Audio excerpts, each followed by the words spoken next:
Bismillahirrahmanirrahim. Assalamualaikum warahmatullahi wabarakatuh. Alhamdulillah, alhamdulillahil ahad, alladhi arsala rasulahu wasmuhu Ahmad, wassalatu wassalamu ala ashrafil anbiya'i wal mursalin, nabiyyuna Muhammadin wa ala alihi wa ashabihi ajma'in. Allahumma salli wa sallim ala sayyidina Muhammad wa ala ali sayyidina Muhammad wa barik ala sayyidina Muhammad wa ala ali sayyidina Muhammad fil alamin innaka Hamidum Majid. Subuhun qudusun rabbuna wa rabbul malaikati war ruh. Jamaah yang dirahmati Allah Subhanahu wa taala, alhamdulillah segala puji bagi Allah Subhanahu wa taala atas limpahan rahmat dan karunia yang Allah turunkan kepada kita sehingga di subuh kali ini kita kembali dapat menghadiri majelis ilmu kajian tafsir pada pertemuan kita pada subuh kali ini, dan insya Allah semuanya mendapatkan limpahan rahmat dan keberkahan dari Allah Subhanahu wa taala. Jamaah yang menghadiri kajian baik secara offline maupun online, kita masih berada pada surat Al-Bayyinah. Kita lanjutkan pembahasan kita pada pertemuan yang lalu sampai pada ayat yang kedua, Rasulun minallahi yatlu suhufan mutahharah. Allah Subhanahu wa taala menyatakan pada ayat yang kedua. Sebelumnya pada ayat yang pertama kita sudah bahas panjang lebar kemarin, yaitu tentang sikap orang-orang musyrik dan orang-orang ahli kitab yang mereka ternyata belum menunjukkan keseriusan mereka dalam keimanan mereka terhadap risalahnya Nabi Muhammad SAW. Sedangkan Nabi Muhammad SAW Allah katakan pada ayat yang kedua, Rasulun minallah, Rasul dari Allah yang Allah utus ke hadapan mereka, yang membacakan suhufan mutahhar, lembaran-lembaran yang suci. Jemaah yang dirahmati Allah Subhanahu wa taala, Rasulullah sallallahu alaihi wasallam hadir di tengah-tengah umat pada waktu itu sebagai bayyinah, sebagai pemberi penjelasan, menghadirkan bukti-bukti nyata tentang risalahnya Nabi Muhammad SAW. Karena sebelumnya kan sudah dikisahkan pada kitab-kitab samawi yang sebelumnya. Dalam Taurat, dalam Zabur, dalam Injil, sudah dikisahkan tentang Rasulullah SAW, tentang Rasul terakhir. Kemudian hadir Nabi, ini buktinya. Ya. Kisahnya sudah ada pada kitab sebelumnya, terus hadir Nabi sebagai bayyinah, sebagai bukti nyata dari yang termaktub pada kitab-kitab samawi itu. Mereka orang-orang Yahudi, orang-orang Nasrani, mereka sering sebut-sebut sebelum Nabi hadir. Sebut, duduk-duduk mereka cerita-cerita tentang ciri-ciri Rasul yang bakal muncul sesuai pada kitab yang telah mereka baca. Maka dalam surat Al-Imran ayat 164 Allah berfirman, laqad mannallahu 'alal mu'minina idz ba'atsa fihim rasulan min anfusihim. Sesungguhnya Allah Subhanahu wa taala kepada orang-orang yang beriman, idz ba'atsa fihim, ketika Allah Subhanahu wa taala mengutus di tengah-tengah mereka rasulan, rasul itu Nabi Muhammad SAW, min anfusihim, dari kalangan mereka sendiri, yatlu alaihim ayatihi, yang membacakan di hadapan mereka ayat-ayat Allah Subhanahu wa taala. Tadi di surat Al-Bayyinah ayat yang kedua, Rasulun minallahi yatlu suhufan mutahharah, Rasul yang Allah utus yang membaca lembaran-lembaran yang suci. Yatlu alaihim ayat wa yuzakkihim, dan Rasul tersebut mensucikan jiwa mereka, dari segala macam norma-norma kemusyrikan. Wa yu'allimuhumul kitaba wal hikmah. Nabi turun di hadapan mereka mengajarkan kepada mereka Alkitab yaitu Al-Qur'an, Al-Hikmah yaitu sunnah Rasulullah sallallahu alaihi wasallam. Wa in kanu min qablu la fi dhalalin mubin. Meskipun sebelumnya mereka itu berada pada kesesatan yang nyata. Jadi, sebelumnya ini mereka berada pada dimensi kesesatan. Datang Nabi Muhammad sallallahu alaihi wasallam menuntun mereka. Dalam surat Al-Jum'ah ayat yang kedua, Allah Subhanahu wa taala juga berfirman, "Huwallazi ba'atsa fil ummiyina rasulan minhum yatlu 'alaihim ayatihi wa yuzakkihim." Agak mirip-mirip nih bunyi ayatnya. Dalam surat Al-Jum'ah ayat yang kedua sama surat Al-Imran ayat 164. Di surat Al-Jum'ah ayat yang kedua Allah berfirman, "Dia Allah Subhanahu wa taala ba'atsa fil ummiyyin." Yang mengutus seorang rasul kepada kaum yang buta huruf. Kaum yang pada waktu itu kebanyakan didominasi orang-orang yang buta huruf. Allah utus di tengah mereka Rasul sallallahu alaihi wasallam. Makanya dulu itu kan pasukan Nabi itu kalau mereka menang, itu tawanan-tawanan perang dari pasukan musyrikin itu dipisah.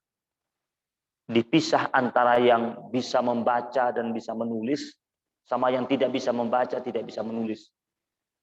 Tawanan-tawanan dari pasukan Nabi yang bisa baca, bisa tulis itu mereka disuruh untuk mengajar anak-anak dari sahabat-sahabat Nabi. Yang bisa baca, yang bisa tulis, itu disuruh ngajar anak-anak dari sahabat-sahabat Nabi. Dan diperlakukan dengan baik tawanan. Semua tawanan diperlakukan dengan baik. Tawanan yang bisa baca, bisa tulis, mendapatkan perlakuan yang khusus lagi. Mereka tidak disiksa, tidak dirantai, tidak diikat, tapi mereka disuruh untuk jadi hukumannya itu sebagai tawanan mereka disuruh ngajar. Ngajar baca, ngajar tulis kepada anak-anak daripada sahabat Nabi Muhammad sallallahu alaihi wasallam.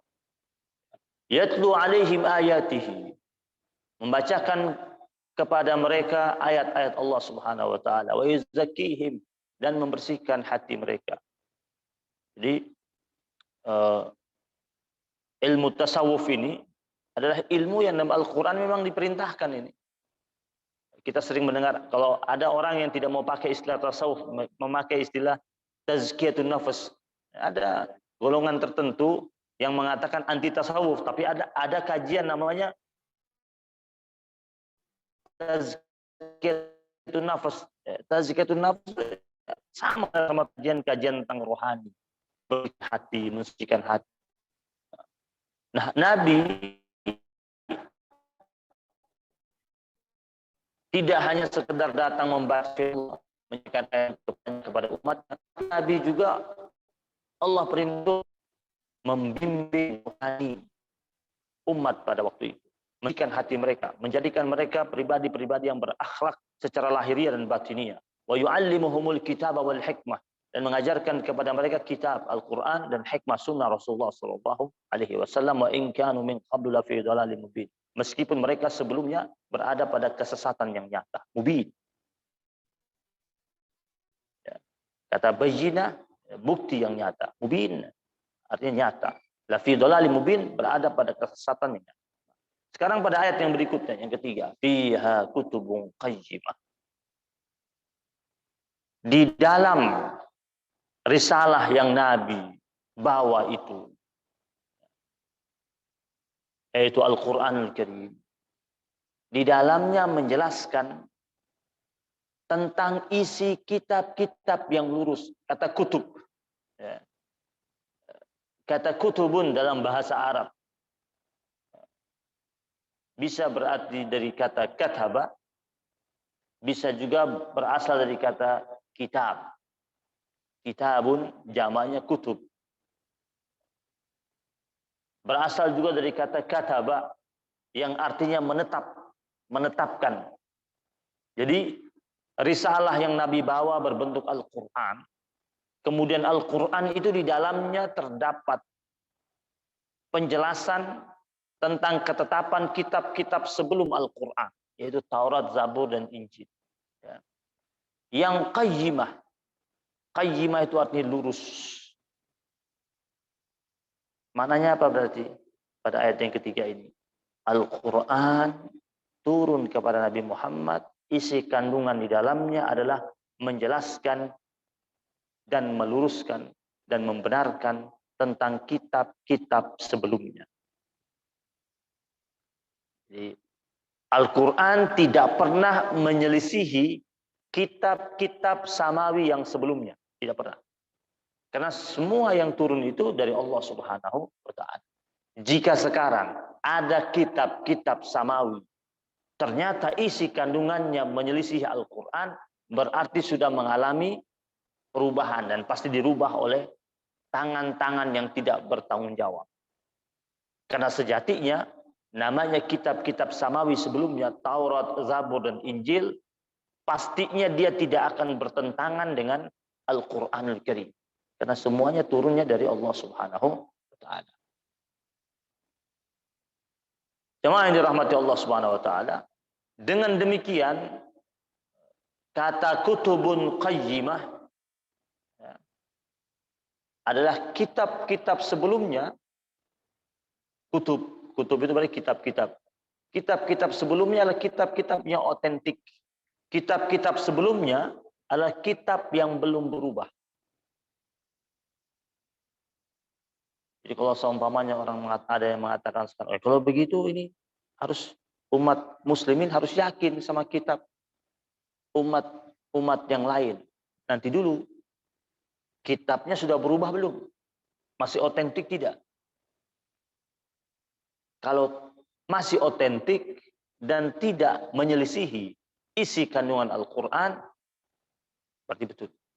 Tapi kalau sudah mengalami perubahan, pergeseran makna, kemudian sudah dicampur adukan dengan pandangan-pandangan manusia, maka sudah bukan menjadi kutubun qayyimah, sudah tidak menjadi kitab yang otentik. Adapun Al-Quranul Karim, jelas itu adalah kitab yang qayyimah, yang sempurna, yang lurus, tanpa ada kebengkokan di dalamnya. Maka dalam surat Al-Kahfi, kita lihat ayat yang pertama, Allah berfirman, Alhamdulillahilladzi anzala ala abdihil kitaba wa lam yaj'al lahu iwaja.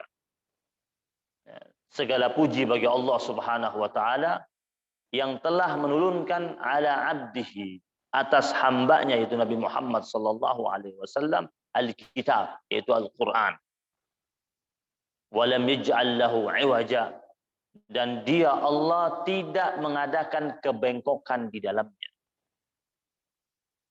Itu penegasan dari Allah Subhanahu wa Ta'ala.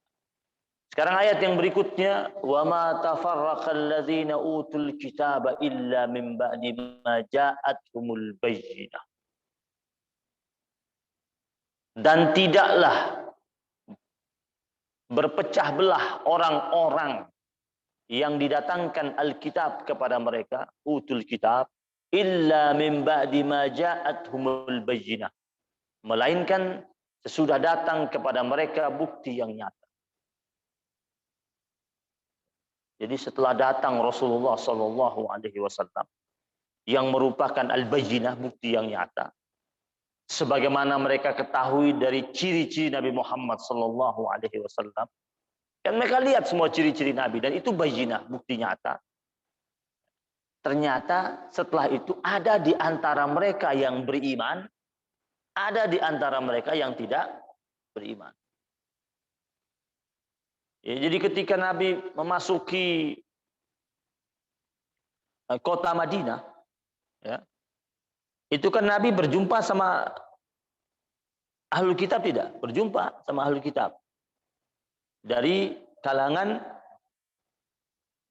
Yahudi dan Nasrani.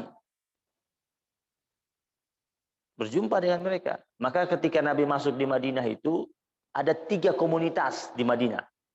Yang pertama, orang-orang beriman dari kalangan Aus dan Khazraj, karena dua suku besar di Madinah itu waktu itu, Aus dan Khazraj. Yang kedua, orang-orang yang belum beriman, masih musyrik, masih kafir, dari sebagian suku Aus dan Khazraj. Yang ketiga, komunitas yang ketiga, orang-orang Ahlul Kitab, Yahudi dan Nasrani. Nanti yang kedua ini, yang kafir dari suku Aus dan Khazraj ini, yang kafir ini, nanti mereka bakal beriman, tapi keimanannya palsu. Keimanannya palsu nanti. Kapan itu terjadi? Setelah tahun kedua Hijriah. Nabi tinggal 1 tahun pertama, grupnya Abdullah bin Ubay bin Salul itu masih kafir. Masih kafir. Tahun kedua Hijriah, Perang Badar terjadi. Orang-orang musyrikin dari kota Mekah bergerak menuju Madinah, lalu disambut sama Nabi di wilayah Badar. Nabi keluar dari Madinah menuju Badar, sambut mereka di Badar. Bertempur di situ. Jumlah pasukan Nabi 310, ada yang mengatakan 313. Berhadapan dengan pasukan musyrikin, waktu itu jumlahnya di atas 1000, 3 kali lipat. Dan Allah menangkan pasukan Nabi. Setelah Allah menangkan pasukan Nabi balik ke Madinah. Nah, orang-orang yang komunitas yang kedua ini, yang terdiri dari orang Aus dan Khazraj yang belum beriman, yang dipimpin oleh Abdullah bin Ubay bin Salul, ketika mereka dengar Nabi dan pasukannya pulang dan menang, mereka cemas. Lalu mereka bilang, kalau begitu kita beriman aja deh. Akhirnya mereka beriman. Mereka mengimani risalah Nabi Muhammad SAW, bersyahadat di hadapan Nabi. Tapi nanti ketahuan ini bakal palsu ini imannya. Karena imannya mereka terpaksa. Karena mereka merasa, wah kita terancam nih. Ternyata kuat juga mereka walaupun cuma 300-an jumlahnya. Menang ini. Mereka beriman. Kemudian tahun ketiga Hijriah, Perang Khandak.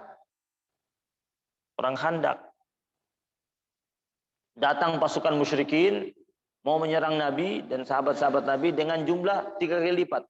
3.000 orang berangkat. 3.000 orang.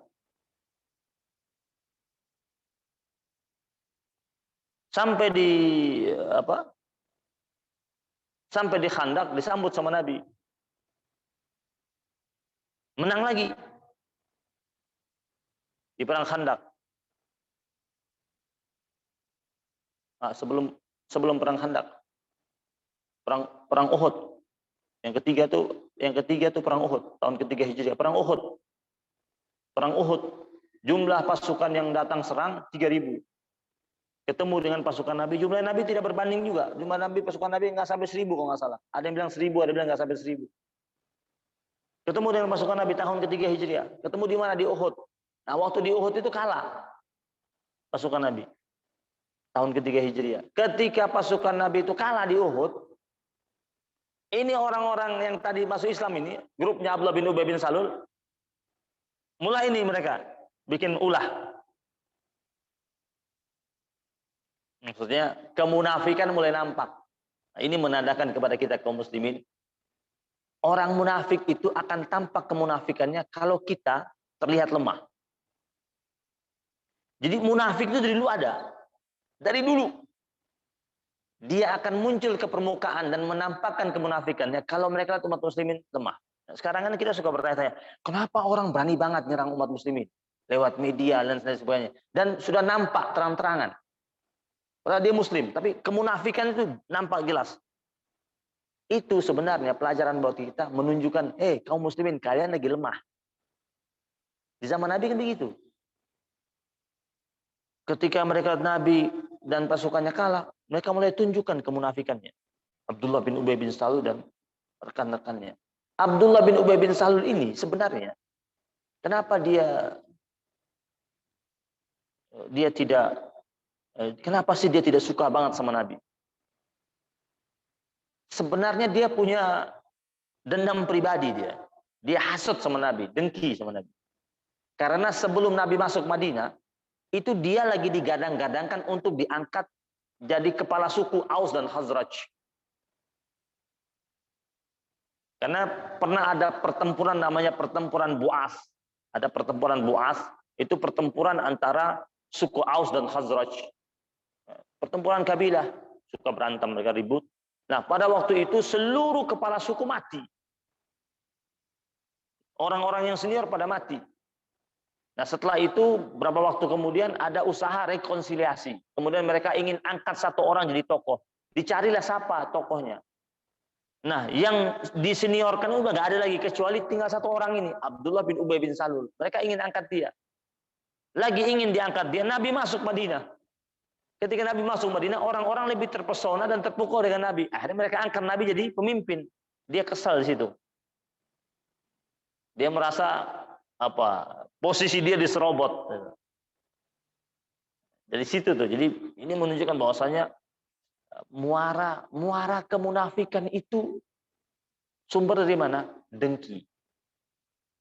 Dan sekarang kan terlihat orang-orang munafik itu yang menyerang saudaranya yang muslim itu dari asal dari apa? Dengki.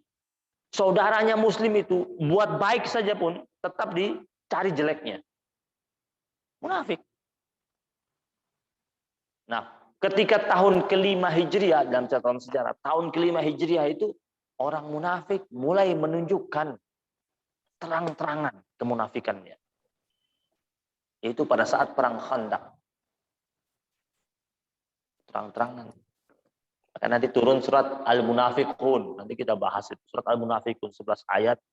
Itu Allah menjelaskan 11 ayat itu tentang model-model mereka. Karakter mereka. Tampilan luar mereka. Body language mereka. Allah jelaskan semua di situ. Kemudian jangan pernah percaya tentang syahadatnya mereka, kata Allah. Kan mereka bilang, di ayat yang pertama surat Al-Munafiqun apa? Mereka bilang apa? Kami bersaksi engkau Rasulullah. Ngomong depan Nabi. Bersaksi mereka. Bersaksi mereka serius. Tapi Allah bilang sama Nabi, itu orang munafik. Lakadzibun, pendusta mereka. Karena ciri khas paling utama dari orang munafik, bohongnya paling sering. Dan terus bohong. Dan senantiasa merekayasa kebohongan. Ya. Kita lanjutkan lagi. Ya. Ada di antara mereka yang beriman, ada di antara mereka yang kafir. Setelah datang bukti nyata tentang Rasulullah SAW. Setelah datang Rasulullah SAW yang merupakan al-bayyinah, ya, sebagaimana mereka ketahui dari ciri-ciri yang telah mereka lihat dalam kitab mereka, kata Syed Qutb, ya, beliau menjelaskan tentang sejarah ahli kitab. Syed Qutb yang mengarang kitab tafsir Zal Quran, beliau menjelaskan tentang sejarah panjang lebar tentang ahlul kitab yang suka berselisih setelah turunnya Nabi Muhammad sallallahu alaihi wasallam. Saat Nabi Isa diutus, mereka mengaku pengikut Nabi Musa. Mereka suka begitu. Di Nabi Isa diutus, mereka bilang apa? Kami pengikut Musa. Ya. Dan tidak beriman kepada Nabi Isa. Setelah Nabi Muhammad diutus, mereka bilang apa? Kami pengikut Isa. Kami ikut Isa. Waktu Nabi Isa diutus bilang apa? Kami ikut Musa. Nah, itu kebiasaannya orang-orang ahli kitab. Waktu Nabi Musa diutus, apa yang mereka lakukan? Mereka tidak mengimani juga Nabi Musa alaihissalam. Nah, berpecahnya ahli kitab ini, ya, perihal berpecahnya ahli kitab ini sebagaimana yang Allah Subhanahu wa taala jelaskan dalam firman-Nya, "Wala takunu kalladzina tafarraqu wakhtalafu min ba'di ma ja'ahumul bayyinat wa ulaika lahum azabun azim." Allah jelaskan kepada kita. Allah bilang sama kita nih, hamba-hamba Allah yang beriman, janganlah kalian menyerupai orang-orang yang bercerai-berai dan berselisih. Siapa ini? Orang-orang ahli kitab. Ya Allah bilang kita yang mukmin jangan sampai seperti itu. Tapi kan ternyata sekarang kita ikut. Mirip mereka juga kita. Orang-orang ahli kitab itu ketika datang Nabi mereka berselisih. Ada yang beriman, ada yang nggak beriman, ada yang jadi ikut masuk ke rombongannya munafik. Seperti itu. Ini Allah bilang, janganlah kalian jadi Kallazina tafarraqu wakhtalafu min ba'di ma ja'ahumul bayyinat. Jangan kalian jadi seperti orang-orang dahulu yang bercerai-berai dan berselisih. Tafarraqu wakhtalafu. Maka dalam Al-Qur'an itu Allah berfirman wa'tasimu bihablillahi jami'a wa la tafarraqu. Allah bilang sama kita hamba Allah yang beriman, hai orang-orang yang beriman, wa'tasimu, berpegang teguh terhadap tali temali Allah Subhanahu wa taala. Wala tafarraqu, jangan bercerai-berai. Itu Allah yang suruh. Dan di ayat ini surat Al-Imran ayat yang ke-105 Allah menjelaskan jangan jadi seperti orang-orang yang dahulu itu, ahli kitab itu yang bercerai-berai dan berselisih mim ba'di ma ja'ahumul bayyinat, setelah datang kepada mereka al-bayyinat, bukti-bukti yang nyata. Ini jamak. Al-bayyinat, bukti-bukti yang nyata.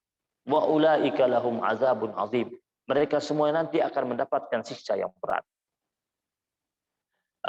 Al-Imam Ibnu Katsir ketika menafsirkan ayat pada surat Al-Bayyinah ini yang keempat ini, beliau membawakan hadis masyhur yang disahihkan oleh banyak ahli hadis. Saya baca dalam beberapa kitab-kitab hadis. Hadis ini diriwayatkan oleh 10 perawi hadis. Tercantum sebanyak 15 hadis. Lewat jalur 14 sahabat Nabi. Hadis ini. Ini cukup masyhur nih hadis. Ada 15 model hadis seperti ini. Lewat jalur kurang lebih sekitar 14 orang sahabat Nabi. Dan imam-imam perawinya ada kurang lebih sekitar 10 imam perawi hadis. Salah satunya sabda Rasulullah SAW, iftaraqal yahud ala ihda au isnataini wa sab'ina firqatan. Kata Nabi, orang-orang Yahudi akan terpecah-pecah menjadi 71 atau 72 golongan. Wa tafarraqatin nasara ala ihda au isnataini wa sab'ina firqatan.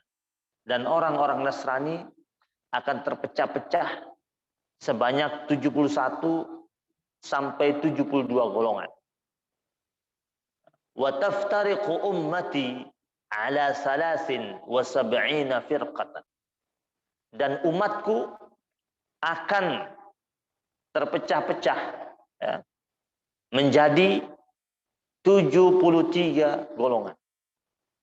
Hadis riwayat Imam Abu Daud dan Imam At-Tirmidzi. Dan riwayat lain Nabi ditanya, qalu wa man hiya ya Rasulullah. Nabi itu ditanya.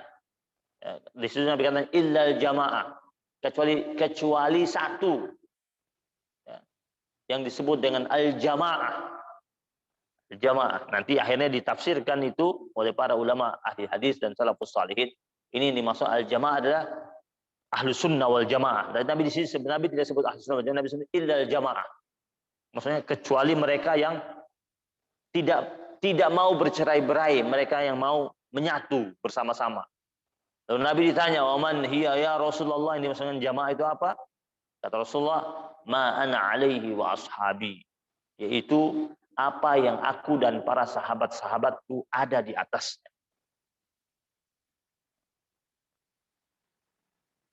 Hadis yang lain Nabi bersabda, la ya'tiyanna ala ummati ma ata ala bani Israil hazwan na'li bin na'd. Kata Nabi, umatku akan mengalami seperti apa yang dialami oleh Bani Israel. Umatku akan mengalami seperti apa yang dialami oleh Bani Israel.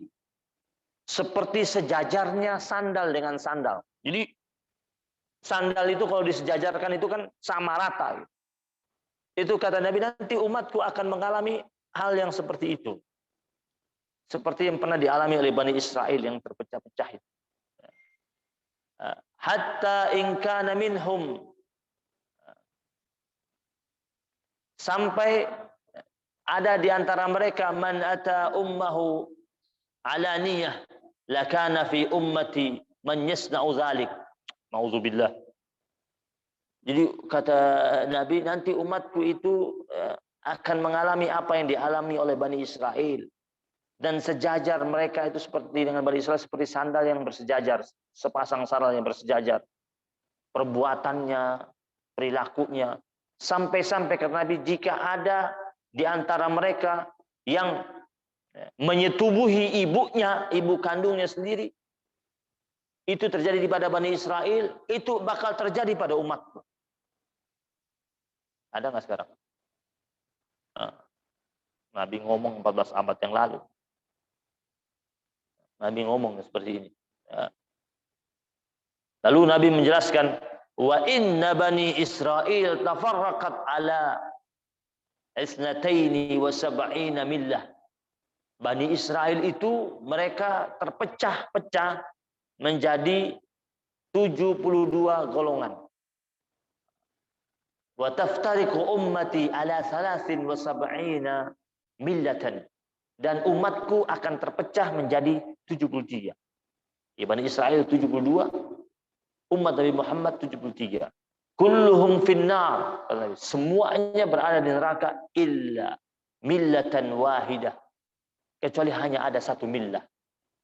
Satu kelompok. Qalu, para sahabat bertanya, man hiya ya Rasulullah? Siapa mereka itu wahai Rasulullah? Qala ma ana alaihi wa ashab. Nabi, yang aku dan sahabat-sahabatku berada di atas. Ini wanti-wantinya Rasulullah Sallallahu Alaihi Wasallam.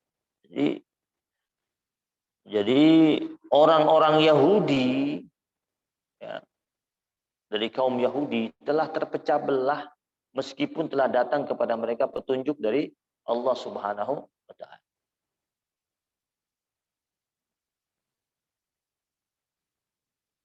Bedakan ya, Israel sama Bani Israel. Ya, Israel itu namanya Nabi Yakub. Ya.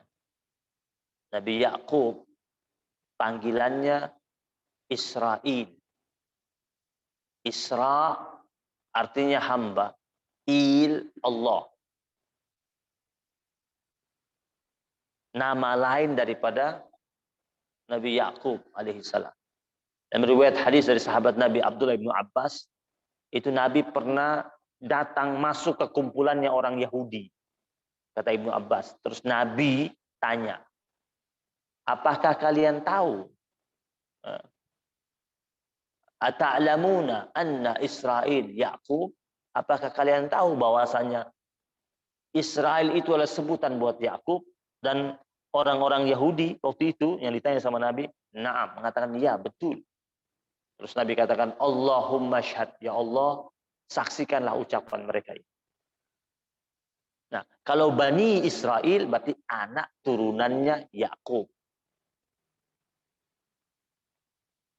Nabi Yakub punya 12 anak dari 4 orang istri. Salah satunya ada yang namanya Yahuda. Ya. Jadi kadang-kadang kan kita suka sebut Israel. Nah, negara Israel saat ini mereka berlindung dengan menggunakan nama Israel. Ya. Berlindung. Mereka melakukan kejahatan, tapi mereka pakai nama Israel. Namanya siapa yang mereka pakai? Namanya Yakub alaihissalam. Jahatnya Yahudi. Yang jahatnya Yahudinya. Lan tarda ankal Yahud walan Nasara. Yahudi dan Nasara tidak akan ridha kepada engkau wahai Muhammad hatta tattabi'a millah. Engkau ikut millah. Ini millahnya. Tadi kan kelompoknya mereka. Nah, sahabat Nabi Abdullah bin Mas'ud radhiyallahu taala anhu menyatakan yang dimaksud dengan jamaah, innamal jamaah ma wafaqal haqq wa in kanat wahdak. Yang dimaksudkan dengan al-jamaah itu adalah hanya mencocokkan sesuatu dengan kebenaran. Sesuatu yang jadi orang yang dimaksud dia masuk kelompok al-jamaah, orang yang berada pada komunitas yang benar atau menjalankan hal-hal yang hak walaupun engkau sendirian. Jadi jangan pernah sedih kalau kita berjalan pada jalur kebenaran walaupun sendirian. Kan kadang-kadang kita berjumpa dengan banyak orang yang menyelisihi kita, tapi banyak pengikutnya banyak. Sedangkan kita pada hak, pada nilai yang hak, tapi kita berada di jalur yang sendirian. Jangan sedih. Jangan sedih. Lalu yang berikutnya, hadis Nabi, salasun la yughillu alaihinna qalbu muslim. Ada 3 hal yang jika terdapat pada diri seorang muslim, maka dia akan terbebas dari ghil. Ghil itu menghendaki kejelekan untuk orang lain atau permusuhan yang tersembunyi, itu ghil. Kan ada doa itu, wala taj'al fi qulubina ghillal ladzina amanu. Jadi ya Allah, jangan jadikan di hati kami ini ada permusuhan yang tersembunyi pada orang-orang mukmin. Ada bahasa keren, orang suka bilang apa yang lain. Ghil itu baperan. Baper sama orang mukmin, nggak boleh lah. Tahu dibawa perasaan. Orang mukmin ini, kita sama orang mukmin itu jaga 2 ini. Jangan sampai ghil, jangan sampai hekat atau hasad. Kalau kita jaga ini, maka hubungan kita sama saudara kita mukmin bakal mesra. Kalau kita jaga ini, ghil sama hekat atau hasad. Jaga jangan baperan sama jangan dengki. Itu aja. Jangan baper, jangan dengki. Ini kata Nabi, jika seorang muslim mempunyai 3 hal ini, maka aman sudah. Yang pertama, ikhlasul amal lillah. Amaliannya ikhlas lillahi ta'ala. Yang kedua, wa munasahati a'immatil muslimin. Ya. Kemudian yang kedua, dia melakukan nasihat, memberikan nasihat kebaikan kepada pemimpin muslim. Nasihat. Datangi, nasihati. Yang ketiga, luzumu jama'atihim fa inna da'wata tuhitu min wara'ihim. Yang ketiga, komitmen dengan berjamaah. Tidak mau pisah. Kompak. Tetap terikat dengan al-jamaah. Kenapa? Fa inna da'wata tuhitu min waraihim. Karena seruan ini meliputi dari belakang mereka. Maksudnya ketika seorang pemimpin telah diangkat sebagai penguasa, maka kita jangan berlepas dari dia. Kalau dia salah, datangi dia, tegur dia. Kasih tahu dia. Umar bin Khattab ditegur kok. Ditegur dengan cara masing-masing sahabat itu tegurnya. Ditegur. Tapi umat muslimin jangan sampai bercerai-berai, melepas diri dari jamaah. Enggak boleh. Tetap harus bersatu. Hadis riwayat Imam At-Tirmizi. Jemaah yang dirahmati Allah Subhanahu wa taala, ya. Nah, adapun yang dimaksud dengan jalan kebenaran, yaitu jalan Allah dan Rasulnya, jalan yang ditempuh oleh para sahabat-sahabat Nabi Muhammad Sallallahu Alaihi Wasallam, yang dibilang jalan yang satu itu, Nabi mengatakan, ma ana alaihi wa ashabi. Apa dalilnya? Al-Quran, anna hadza sirati mustaqima fattabi'uhu wa la tattabi'us subula fatafarraqa bikum an sabili dzalikum wasaqum bihi la'allakum tattaqun. Al-An'am 153. Ya, Allah Subhanahu wa taala ingatkan kita, kata Allah Subhanahu wa taala, wa anna hadza sirati mustaqima, dan bahwasanya inilah jalanku yang lurus, jalan Allah ini mustaqim. Fattabi'u, maka ikutilah dia.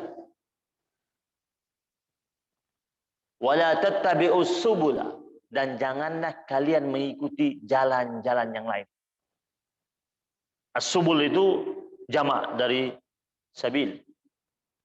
Jangan kalian mengikuti banyak jalan. Fatafarraqa bikum an sabilih. Karena dengan kalian mengikuti jalan-jalan yang banyak itu, akhirnya mencerai-beraikan kalian dari jalannya Allah Subhanahu wa taala. Zalikum wasaqum bihi la'allakum tattaqun. Yang demikian itulah yang diperintahkan oleh Allah Subhanahu wa taala, diwasiatkan Allah Subhanahu wa taala agar kalian bertakwa. Berikutnya wa ma umiru, ayat berikutnya surat Al-Baqarah. Wa ma umiru illa liya'budullaha mukhlishina lahu-d-din hunafa wa yuqimus salata wa yu'tuz zakata wa dzalika dinul qayyimah. Allah mengatakan padahal mereka itu, orang-orang ahli kitab itu, ketika Nabi berdakwah kepada mereka, mereka tidak diperintahkan kecuali untuk menyembah Allah dengan ikhlas. Hunafa, dengan lurus. Menegakkan salat. Wa yu'tuz zakat, menunaikan zakat. Wa zalika dinul qayyimah. Dan demikian itulah agama yang lurus.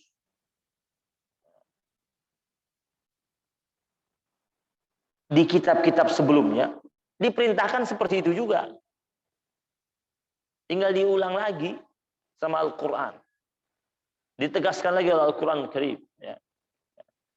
Jadi agama-agama Allah ini, jadi ayat ini menjelaskan apa? Agama-agama Allah ini pada hakikatnya satu.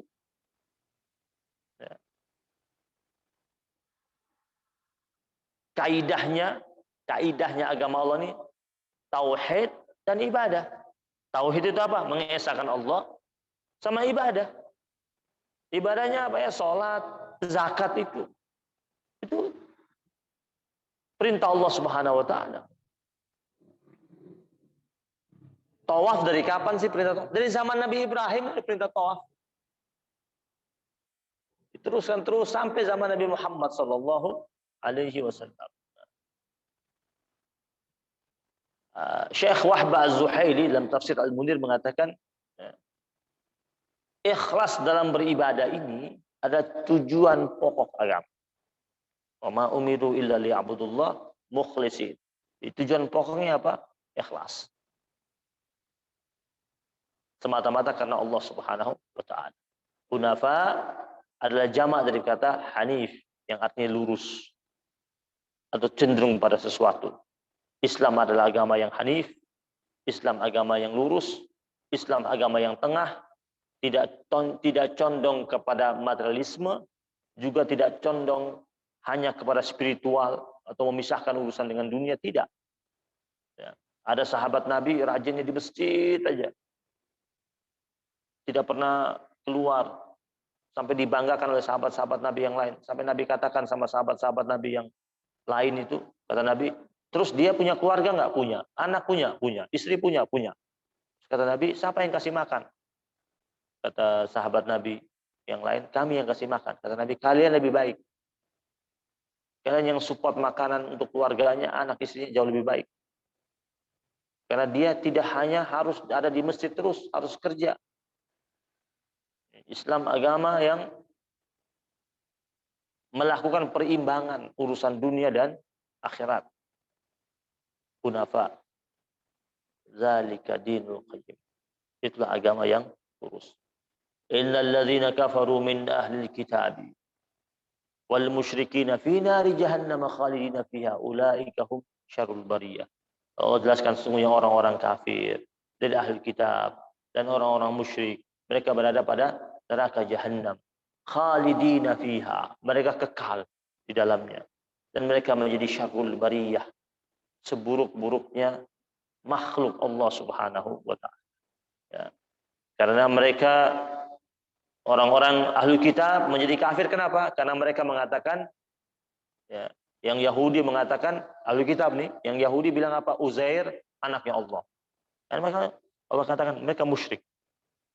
Orang-orang ahli kitab dari Nasrani, Allah katakan mereka kafir. Kenapa? Karena mereka mengatakan Isa anaknya Allah dengan trinitasnya. Maka Allah katakan mereka adalah syarrul bariyah, seburuk-buruknya makhluk yang Allah Subhanahu wa taala. Innal ladzina amanu wa 'amilus shalihat ulaika hum khairul bariyah. Adapun orang-orang yang beriman dan orang melakukan amal saleh, mereka adalah hamba-hamba Allah yang khairul bariyah, sebaik-baiknya hamba Allah Subhanahu wa taala, sebaik-baiknya makhluk Allah Subhanahu wa taala. Ya. Maka Imam Syafi'i rahimahullah menjadikan ayat ini sebagai salah satu dalil ya, bahwasanya iman ya, adalah keyakinan. Iman adalah keyakinan. Iman adalah perkataan dan perbuatan. Iman tidak hanya ucapan tapi perkataan dan perbuatan. Jazaohum 'inda rabbihim jannati 'adnin tajri min tahtiha al-anhar khalidina fiha abada radhiyallahu anhum wa radu an. Dzalika liman khasyya rabbah. Ganjaran bagi hamba Allah yang beriman adalah mereka Allah persembahkan surga yang di bawahnya ada sungai-sungai yang mengalir, khalidina fiha abada. Mereka kekal selamanya di dalamnya. Radhiyallahu anhum wa radu an. Dzalika liman khasyya rabbah. Mereka ridha kepada Allah Subhanahu wa taala dan Allah pun ridha terhadap mereka. Dan dzalika liman khasyya rabbah. Dan itulah diberikan oleh Allah Subhanahu wa taala kepada mereka bagi siapa saja yang takut kepada Allah Subhanahu wa taala. Maka dikatakan khalidina fiha itu apa? Balasan dari Allah abada, balasan kebaikan dari Allah Subhanahu wa taala yang tidak ada putus-putusnya. Jamaah yang dirahmati Allah Subhanahu wa taala, terakhir penutup manfaat daripada surat Al-Bayyinah.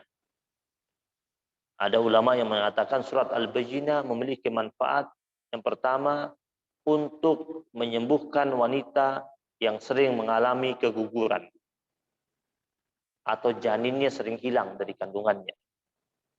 Amalkan surat Al-Bayyinah. Wanita yang sering hamil, gugur, atau hamil anggur mereka bilang, itu amalkan surat Al-Bayyinah. Insya Allah mendapatkan kebaikan dari Allah Subhanahu wa taala. Caranya baca surat Al-Bayyinah tiap malam, kemudian ikhtiar agar bayinya selamat. Tiap malam, tiap habis isya dia baca surat Al-Bayyinah.